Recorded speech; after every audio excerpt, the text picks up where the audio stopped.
Chers amis du sourire au quotidien, bonsoir. Voilà, aujourd'hui, toujours dans la semaine de Saint-Nicolas, savez-vous qu'il est important de raconter parfois des histoires à ses enfants ou de lire un bon livre le soir au lieu de la télévision ou bien de se raconter des histoires avec son époux, ses amis, ses voisins, ses papis, ses mamies, etc. etc. Alors, car ça permet une transition plus douce entre les activités du jour et les activités de la nuit ou le moment pour dormir. Cela permet aussi la découverte de différents univers réels ou imaginaires. Cela permet de mieux vivre certains événements vécus et de mieux comprendre certaines situations.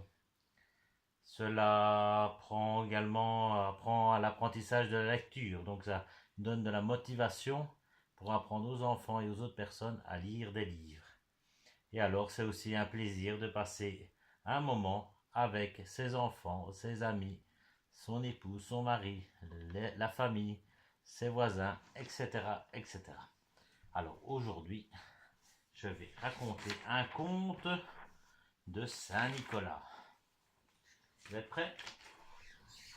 Alors, il était une fois, il y a très longtemps, un petit garçon au grand cœur qui s'appelait Nicolas.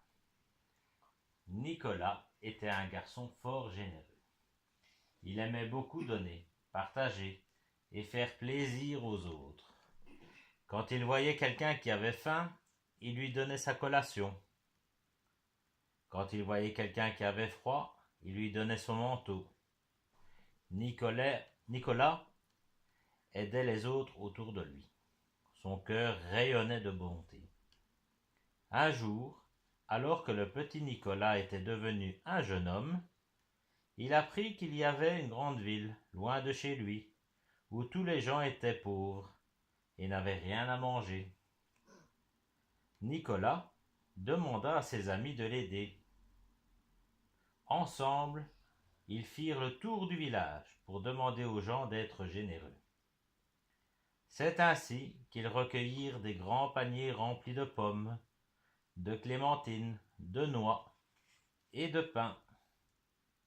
Nicolas et ses amis mirent tout ça sur un grand navire bleu, et ils partirent pour la grande ville lointaine.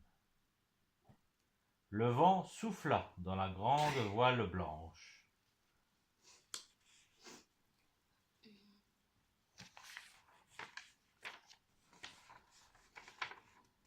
Il leur fallut naviguer longtemps, 7 jours et 7 nuits.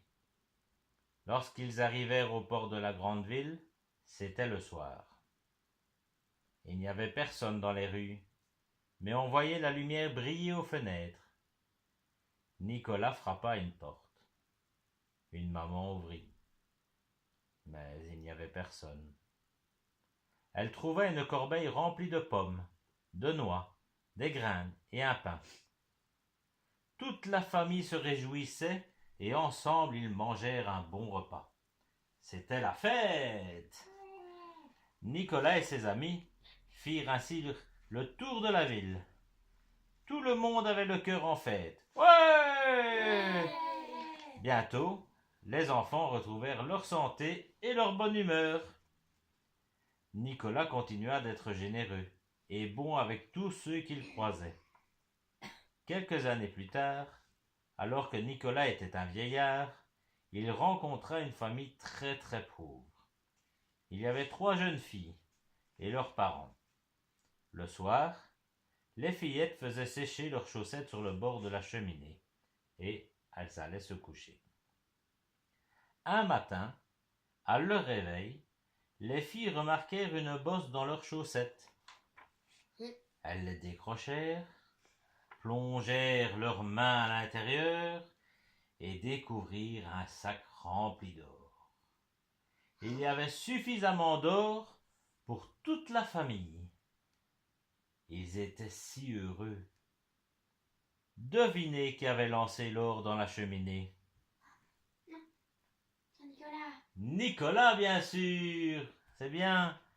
Ils aimaient Nicolas a toujours aidé les autres.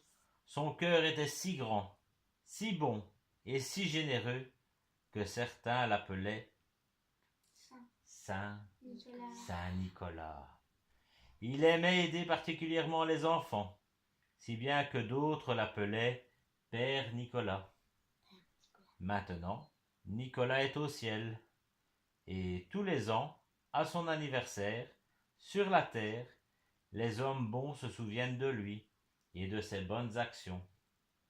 Alors, pour nous aussi, c'est le moment de déposer de l'amour et de la générosité dans notre cœur, afin que tout le monde participe à la grande chaîne de bonté.